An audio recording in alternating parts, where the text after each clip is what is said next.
Ажирна минан нар дұғасы.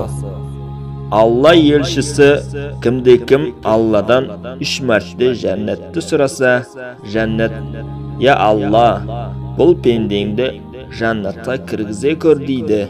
Ал кімде-кім Алладан 3 мәрте тозақтың азабынан сиынса, тозақ: «Я Алла, бұл пендеңді тозақтың азабынан сақтай көр» дейді. Тирмизи.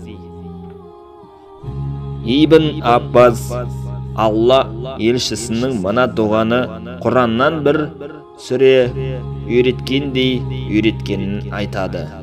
«Я Алла, тозақтың оты мен қабірдің азабынан өзіңе сиынамыз. Дәджалдың және өмір мен өлімнің бөлігінен өзіңе сиынамыз». Муслим.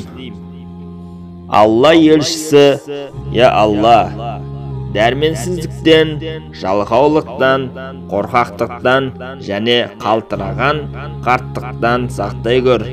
Қабір азабынан, өмір мен өлімнің бөлігінен де сақтай көр» деді.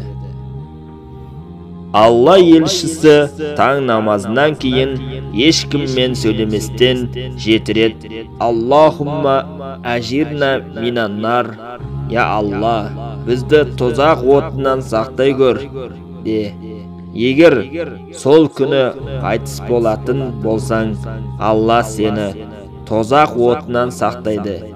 Ақшам намазынан кейін де ешкіммен сөйлеместен 7 рет: «Аллахумма ажирна минаннар», «Я Алла, бізді тозақ отынан сақтай көр» де.